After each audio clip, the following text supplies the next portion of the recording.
নমস্কার সম্মানী দর্শকবৃন্দ, কৃষক বন্ধু প্রকল্পে খুবই খুশির খবর। এবার কিন্তু 2024 সালে 80 কোটি টাকা কৃষক বন্ধু প্রকল্পে আবার বরাদ্দ করলো এবং সেই টাকা এবার কৃষকরা কিন্তু তাদের ব্যাংক অ্যাকাউন্টে পাবে। কিসের জন্য সেই টাকা বরাদ্দ করলো কৃষি দপ্তর, কারা সেই টাকা পাবে, বিস্তারিত আজকের এই ভিডিওতে আমরা আলোচনা করব। অবশ্যই ভিডিওটি উপকারে আসবে, শেষ পর্যন্ত দেখতে থাকুন। চ্যানেলে নতুন হলে চ্যানেলটি সাবস্ক্রাইব করতে ভুলবেন না, আর যারা ফেসবুক থেকে ভিডিওটি দেখছেন অবশ্যই পেজটি ফলো করে রাখবেন। দেখুন, হেডলাইনেই বলা হয়েছে বরাদ্দ 80 কোটি টাকা। 4000 মৃত কৃষকের পরিবারের আর্থিক সহায়তার জন্য 80 কোটি টাকা বরাদ্দ করল কৃষি দপ্তর। ফেব্রুয়ারি মাসে কৃষক বন্ধু প্রকল্পের আওতায় এই অর্থ দেওয়া হলো। ওই পরিবারগুলির হাতে খুব দ্রুত এই টাকা তুলে দেওয়া হবে। প্রকল্প অনুযায়ী পরিবার পিছু দেয়া হবে 2 লক্ষ টাকা করে। কৃষি দপ্তরের দেওয়া তথ্য অনুসারে 2023-24 অর্থ বছরে 28 ফেব্রুয়ারি পর্যন্ত এই রকম 34,000 পরিবারকে 680 কোটি টাকা দেওয়া হয়েছে।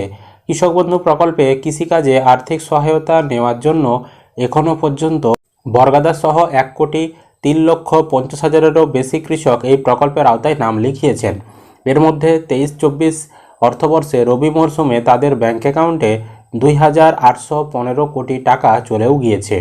অষ্টম দুয়ারে সরকার শিবির এবং সরাসরি মুখ্যমন্ত্রী কর্মসূচিতে কৃষক বন্ধু প্রকল্পে 2,50,000 জনের আবেদন অনুমোদিত হয়েছে।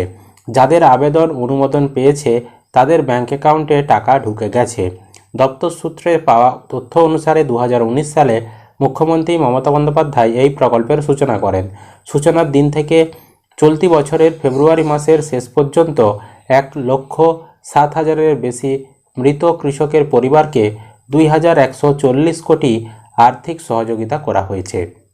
সুতরাং এই যে টাকাটি বরাদ্দ হয়েছে এটি হচ্ছে কৃষক বন্ধু প্রকল্পের যে আরেকটি ধাপ রয়েছে, মানে কৃষক বন্ধু প্রকল্পের দুটো ধাপ।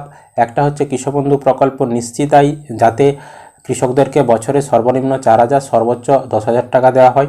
আর আরেকটা ধাপ হচ্ছে কোনো কৃষক বন্ধু যখন মারা যায় তাদের পরিবারকে 2 লক্ষ টাকা করে আর্থিক সহায়তা দেওয়া হয়। তো এই যে 2 লক্ষ টাকা করে আর্থিক সহায়তা দেওয়া হবে তার জন্য এই 80 কোটি টাকা বরাদ্দ করা হয়েছে। তো আপনারা যারা কৃষক বন্ধু মৃত্যুজনিত সহায়তা পাওয়ার জন্য আবেদন করেছিলেন, এখনও টাকা পাচ্ছিলেন না, এবার কিন্তু আপনারা খুব শিগগিরই আপনাদের ব্যাংক অ্যাকাউন্টে সেই টাকাগুলো পেয়ে যাবেন। এটাই ছিল আপডেট। আশা করি আপনারা ভিডিওটা বুঝতে পেরেছেন। যদি ভিডিও ভালো লেগে থাকে অবশ্যই কিন্তু একটি লাইক করবেন। ইউটিউব থেকে দেখলে চ্যানেলটি সাবস্ক্রাইব করতে ভুলবেন না, আর যারা ফেসবুক থেকে ভিডিওটি দেখছেন অবশ্যই পেজটি ফলো করে রাখবেন।